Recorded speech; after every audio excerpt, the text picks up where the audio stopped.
एक तरफ हैं धार्मिक गुरु प्रेमानंद महाराज, बागेश्वर धाम, रामभद्राचार्य जैसे गुरु जो ये कहते हैं कि धर्म ही सब कुछ है, जो ये कहते हैं कि ईश्वर भगवान ही सब कुछ है। वहीं दूसरी तरफ हैं दोस्तों स्पिरिचुअल गुरुज जैसे कि ओशो, कृष्णमूर्ति जैसे गुरु, जो ये कहते हैं कि धर्म तो सबसे बड़ा धोखा है इंसानों के लिए, जो ये कहते हैं अपने फॉलोअर्स को कि भगवान है ही नहीं, एग्जिस्ट ही नहीं करता।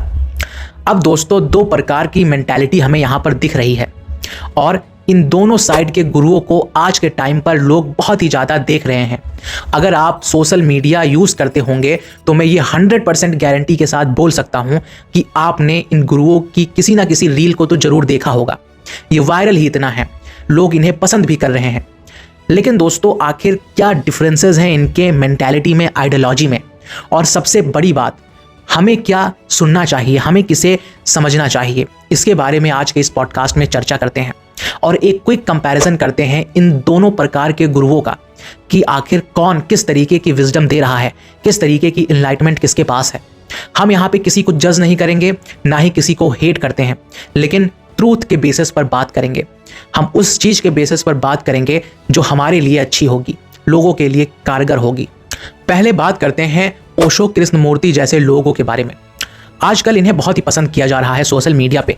इनके वीडियोस दोस्तों बहुत ही लोग सुनते हैं, हर दूसरा वीडियो ओशो के डिस्कोर्स का कहीं ना कहीं आ जाता है।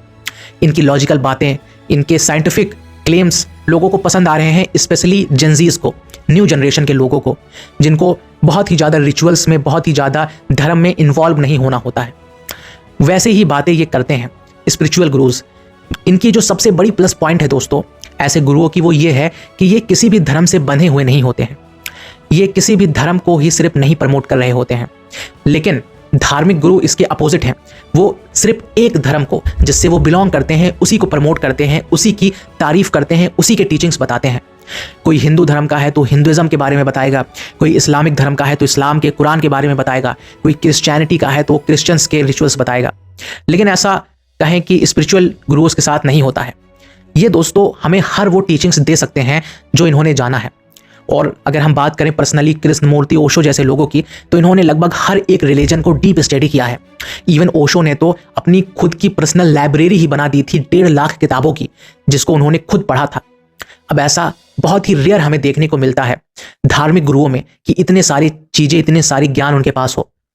अब हम एक नज़र अगर डालें प्रेमानंद जी महाराज, रामभद्राचार्य या कहें कि अनिरुद्ध आचार्य, बागेश्वर धाम जैसे धार्मिक गुरुओं में, तो इनका जो पूरा का पूरा टीचिंग है वो एक रिलीजन के स्ट्रक्चर में, दायरे में ही होता है।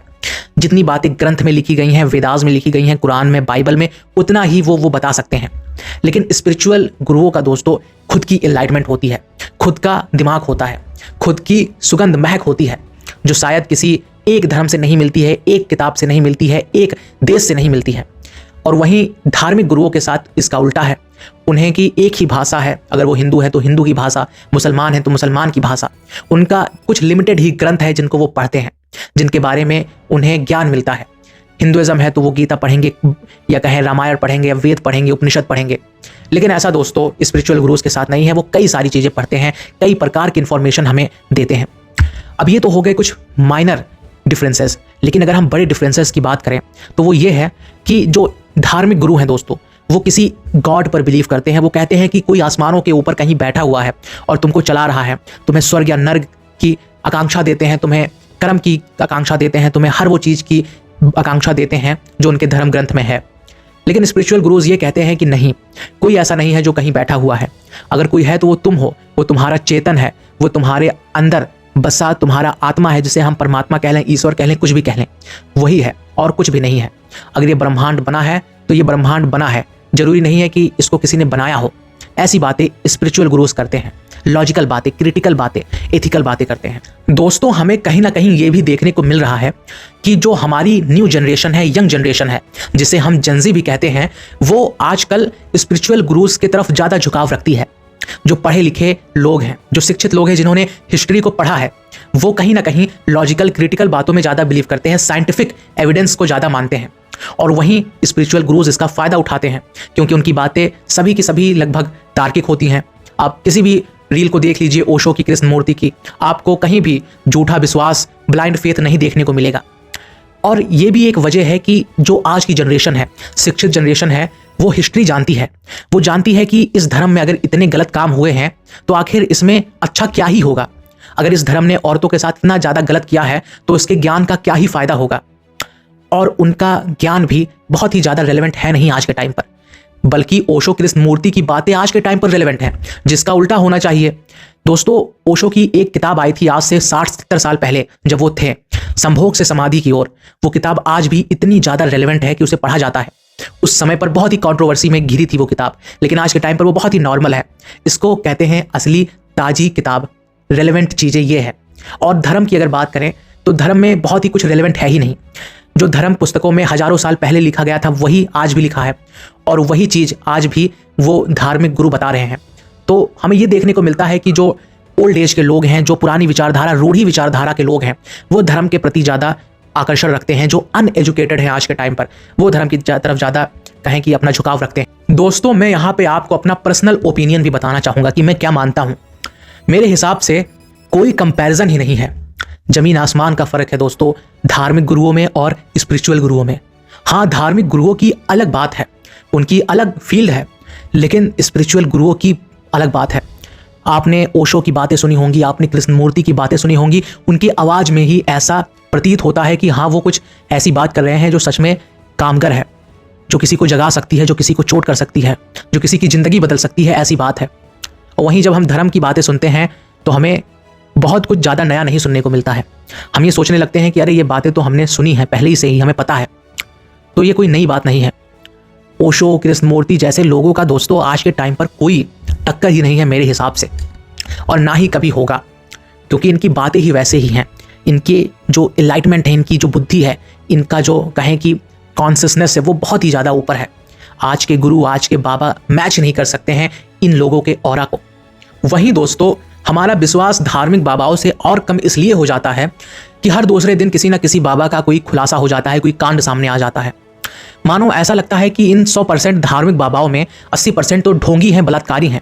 चाहे हम आसाराम बाबू का ही एग्जाम्पल ले लें, चाहे हम कई सारी ऐसी चीज़ों का एग्जाम्पल मैं गिना सकता हूँ आपको, जिनको देखने के सुनने के बाद ये लगा है कि ये धार्मिक लोगों में आखिर हो क्या गया है, आखिर धर्मों ने क्या गलतियाँ हो रही है। लेकिन हाँ, कुछ ऐसे भी हैं इनमें जो बहुत ही अच्छे मालूम पड़ते हैं, जो लोगों के मनों में राज कर रहे हैं, दिलों में राज कर रहे हैं।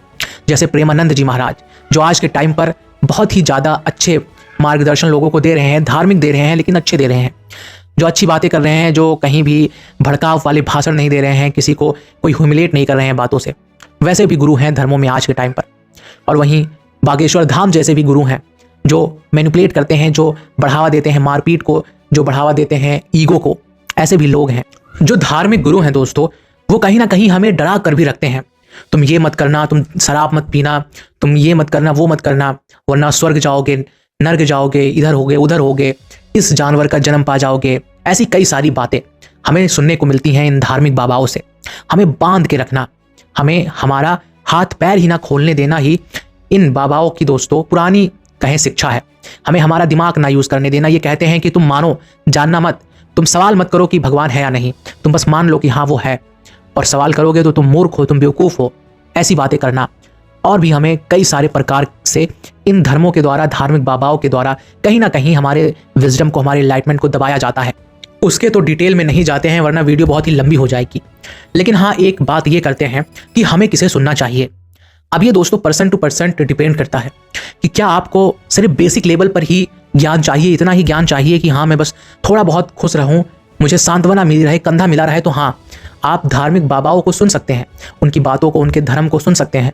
लेकिन आपको उतना ही ज्ञान मिलेगा जितना शायद आपके पिता को मिला था, आपके ग्रैंड पेरेंट को मिला था, उससे ना ज़्यादा ना उससे कम।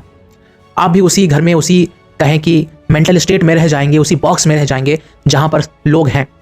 लेकिन अगर आपको बियॉन्ड जाना है, आपको अगर पता करना है कि हाँ क्या है आखिर असलियत, क्या है ट्रूथ, क्या है हमारी खुशी का राज, क्या आखिर ऐसा बुद्ध ने पाया, कबीर ने पाया, नानक ने पाया, जो इतना वो प्रसन्न हो गए अपने जीवन में, जीरोनेस की क्या साइकोलॉजी है, तो आप ओशो, कृष्णमूर्ति की तरफ जा सकते हैं, बुद्ध की तरफ जा सकते हैं, सोक्रेटिस की तरफ जा सकते हैं। आज के लिए दोस्तों बस इतना ही। अगर आपको ये पॉडकास्ट एपिसोड पसंद आया हो तो लाइक जरूर से करिएगा। मिलते हैं नेक्स्ट एपिसोड।